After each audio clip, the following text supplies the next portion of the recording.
Welcome to British Focus. Today, we dive into the UK's ambitious net zero mission, a project sparking controversy due to its staggering costs and the questionable leadership of Ed Miliband. Recently, he faced tough questioning in a grilling session led by Christopher Chope. Did Miliband provide solid answers, or was he caught dodging the truth? Watch closely and judge for yourself. Like, comment, and share your thoughts below. Now, let's get into the video. Secretary of State, in your 2008 Act, Yes. you put a lot of emphasis on the need for adaptation and for building resilience measures. You haven't mentioned that in your opening remarks, and you will know that the Climate Change Committee is extremely critical of the lack of progress on that front. And bearing in mind that the Environmental Audit Agency, the Environment Agency, said in December that they were expecting by 2050 that 1 in 4 properties in England will be vulnerable to flooding. What are you doing to ensure that the government invests sufficiently in flood defences? Well, look, Sir Christopher, I know from reading the testimony of Emma Pinchbeck to your committee that this is something you've taken an interest in.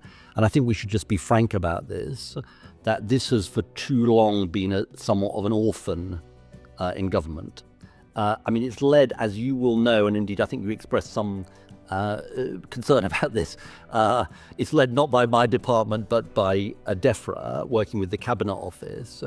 But look, I can certainly agree with you at a general level that as we think about the effects of the climate crisis already in the system, if you like, this is something which needs much greater focus from government. I think we should be frank also that this is something which requires significant levels of investment at a time when the public finances, as you know, are incredibly tight.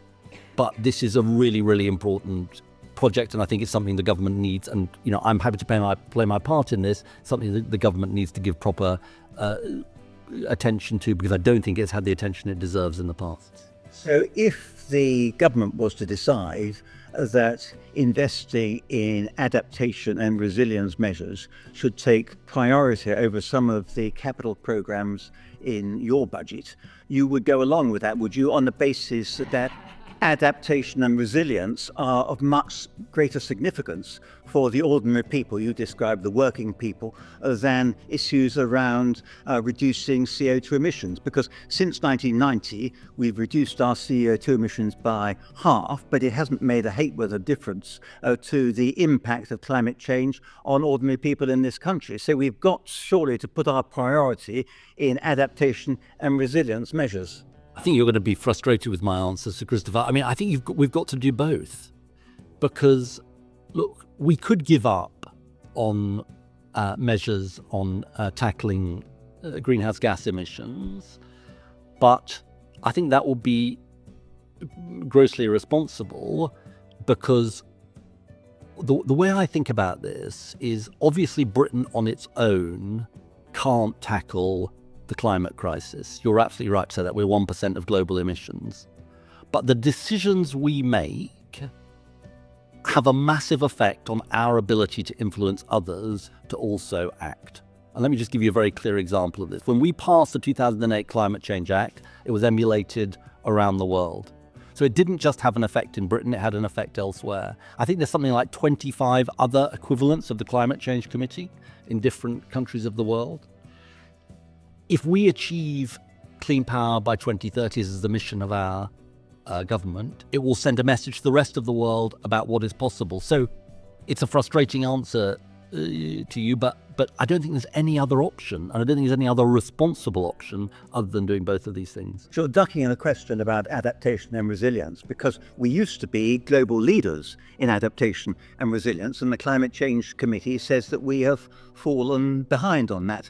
And you are not prepared to, it seems, to say publicly that you believe that adaptation and building resilience is and should be a top priority, because back in 1953, as you will recall, Wasn't around in 1953. Not suggesting you were, actually.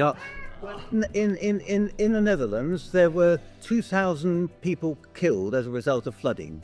We've got similar problems now in the United States, masses of people being killed as a result of the consequences of climate change. Are you really going to stand there and say that this government is going to ignore the priorities which have been identified by the Environment Agency and the need to prevent 1 in 4 households, it's about 8 million people, being vulnerable to flooding by 2050, whatever happens? Absolutely not, Sir Christopher. And you and I, and if my answer wasn't clear to you, you and I share absolutely a commitment that we need to act, and this government has a commitment to act on flood defences and all of the issues that you say. But so there we agree. But if you want to then suggest to me that we should throw under the bus the idea that we should tackle greenhouse gas emissions as the price of that, that's where I'm going to part company with I'm not suggesting that, but what I am suggesting is that you should be willing, as a member of the government, to insist that greater priority should be given to investment in adaptation and resilience, even if it means having to cut back on some of your own ambitions in your own department. I don't think that would be a responsible course of action, Sir Christopher. And I think you are posing a false choice. And I think if we say to the British people, just to step outside this committee for a minute, if we say to the British people, should we tackle the threat of climate change that it's going to pose to people's way of life, they'd say absolutely. But if we also said to them, in adapting to that threat, we're going to not do anything about the threat growing bigger and bigger, i.e. therefore making the need for adaptation more and more expensive, they'd say, well, that can't be right. I mean, that's the whole point here, which is, and this is, if you like, the starting point for much of our discussions. The key insight of Nick Stern in the 2000s, the Stern report, was the costs of not acting on climate change are greater than the costs of acting. Thank you very much. Yeah. The net zero mission has proven to be a costly and divisive project, with Ed Miliband struggling to justify its impact. As public concern grows, will the government finally listen? Let us know your thoughts below. Now, let's move on to another controversial issue, the Labour government's inheritance tax on farms. British farmers are furious, warning that this policy will force land sales and drive up food prices.